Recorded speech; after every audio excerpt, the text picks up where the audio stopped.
Hi everyone, welcome back to Double Talent. If you're new here, so glad you clicked on this video. Amongst other things, I create videos around finding and expressing your creative magic. So if that's something that you're interested in, definitely subscribe and stay along for the journey. If you're a returning subscriber, thank you so much for coming back. I'm really glad that you enjoy our videos.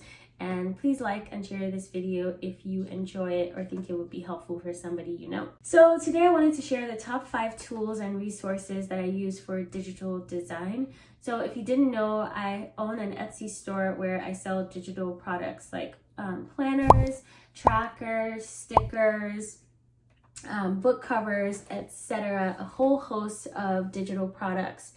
I one day hope to sell physical products, but for now I'm just creating digital products. And so I wanted to share the best tools and resources that have helped me in my creative journey so far. So in this video, I will be dividing the tools and resources into software and hardware, and we're going to start off with the software.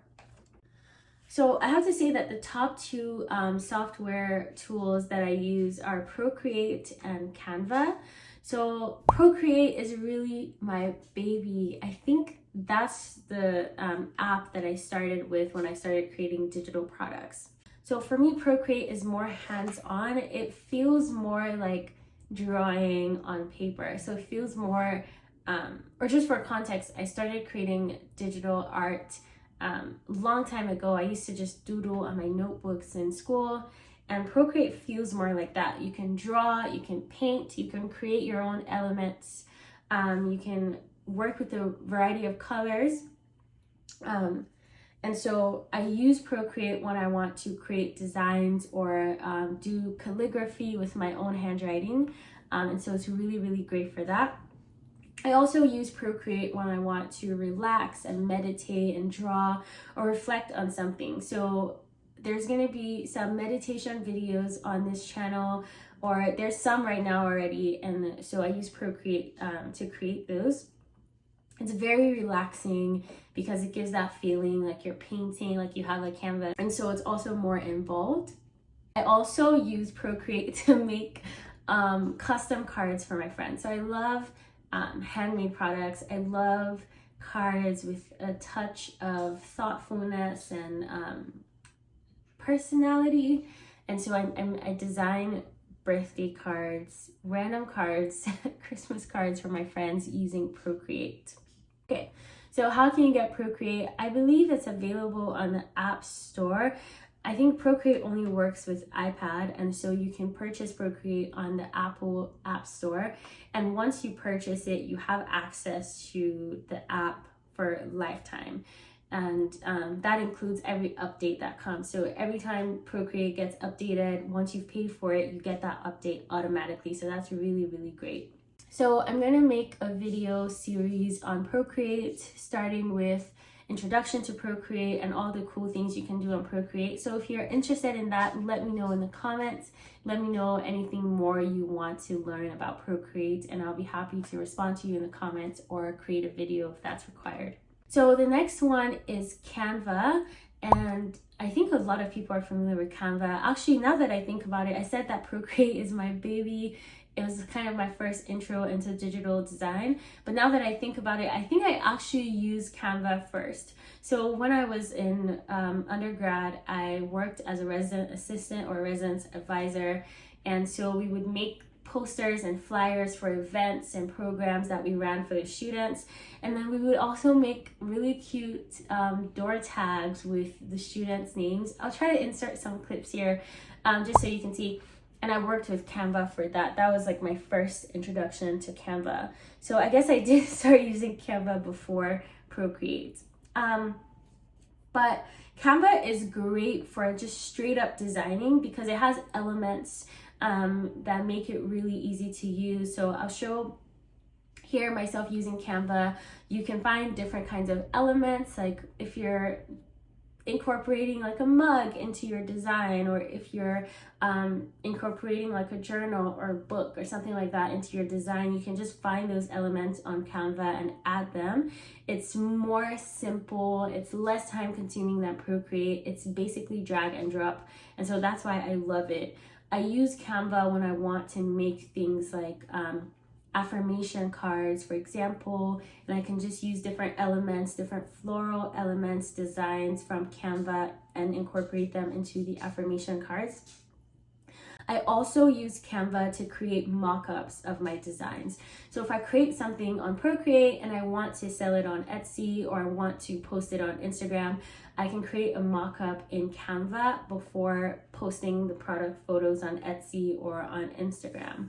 Canva is also really great for, like I said, product photos, because you can essentially duplicate your design and change something simple like the font, for example. Although I think you can do that on Procreate as well, but Canva is definitely more seamless in terms of really quick designs, especially if you're making multiple products at the same time. So for example, something really quick as like a drop shadow or a curve design for your lettering. It's so much easier to do in Canva than in Procreate. It's way less time consuming in Canva. And you can also you can use Canva for free or with a pro account. I actually have a free Canva account right now, and I'm still able to get a lot of functionality out of Canva. So if you can afford a subscription account, go for it. But I think you can do a lot still with a free Canva account. And lastly, on Canva, I use Canva to create my YouTube thumbnails. So I have the picture on my phone or something I designed in Procreate, and then I take it into Canva. It's just much easier because I can play with fonts and different styles of the text, different colors, easier on Canva. So that's it for the top 2 software I use in terms of actually creating the digital designs. So when it comes to elements or photos or different kinds of things that you want to incorporate into your digital design, I use Unsplash and Pixabay. I believe that you can get free photos. Sometimes you just have to acknowledge the owner and credit the owner of the photos. Unsplash, Pixabay, they're really good because sometimes the elements on Canva Pro can be really nice, but they're for only subscription-based users alone. But you can probably find elements of equal or even better quality on Unsplash and Pixabay. So because I have a free Canva account, I use Unsplash and Pixabay. I'm kind of lumping them together, but I believe they're 2 different platforms. And so when you're looking for a photo or an element on these platforms, there's a lot of versatility. So you can specify what color of the photo you want. That's something you can't do on Canva. On Canva, you just have to scroll through all the different elements and find the one you want. But on Pixabay or Unsplash, you can specify what color you want. You can specify if you want it to be a PNG, that's with a transparent background. You can specify if you want it to be an illustration or if you want it to be an actual photo. So that's really great. And then these 2 together, you definitely have a wider variety of options for elements and photos that you can incorporate into your design than you do on Canva.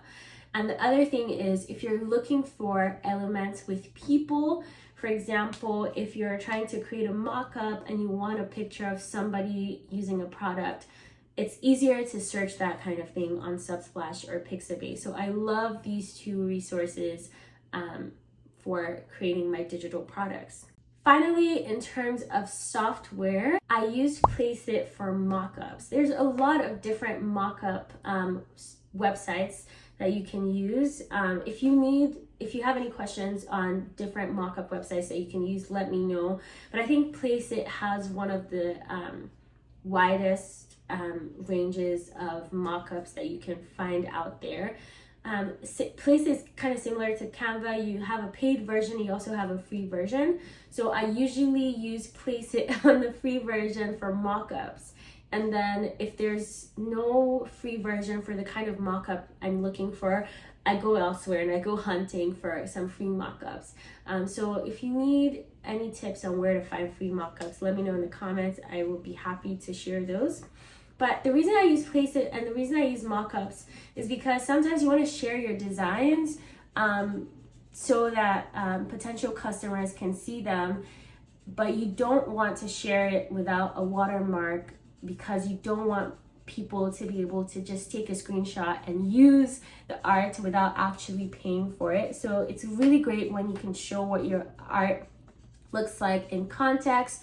So for example, what your digital design looks like if it's printed and put in a living room, or what your book cover looks like on an actual book without posting high resolution images on Instagram or even on Etsy. So mockups are really great because people can see what that looks like in context without being able to just take a screenshot and use it without an actual license. Okay, so that's it for software. So just to recap, I use Procreate to create digital illustrations. I use Canva for essentially the same thing, but also for creating mockups. And then I use Unsplash and Pixabay for different elements and photos that I want to incorporate into my designs. And the fifth one is that I use Placeit for creating and generating free mockups. So I thought I'd share some bonus tools that I use in my digital design process. And these are essentially hardware that I use to create my digital products. Okay, so in terms of hardware, the biggest thing I use is my iPad. I have I think it's a second generation. I will check and make sure that's correct. But I have an iPad that I use, and also an Apple Pencil, and I got this really cute carrot Apple Pencil case. It's honestly just for aesthetics. I don't really think that I need this, but it's really important if you're getting an iPad and an Apple Pencil to get extra tips, because these can kind of bend, and I don't think it's really a problem if you're using your iPad for other purposes like school, for example. But in terms of digital design, if you're drawing, it's very important that the tip of your pencil is really, really good. If not, it just becomes a headache. So I had to get some extra tips. So I use my iPad mostly for Procreate because, like I said, Procreate is an iPad exclusive software. And so Procreate works on my iPad. I also use my iPad for Canva and stuff, but in general, when I'm creating elements or designing mockups or product photos on Canva, I prefer to use my laptop. So I have a personal computer that I use Canva on just because it's much bigger and it helps me visually see what I'm doing and see what the products are looking like, or what the mock-up or thumbnail is looking like. And then I also use my computer to upload on Etsy. Awesome. So that brings us to the end of this video. I hope you have enjoyed watching this. These are the top tools that I use in my journey. Let me know in the comments if there's something that you use as a creator that I haven't mentioned in this video. I will be sure to check it out. And if you have any questions on any of the software that I mentioned and you want a kind of detailed deep dive into what you can do with those, just let me know in the comments and I would be happy to create that video for you. All right, thanks for watching. Please like this video if you enjoyed it. Let me know what kinds of videos you want to see in the future in the comments, and please share this video if you have any creative friend that you think would enjoy this kind of content. Okay, bye.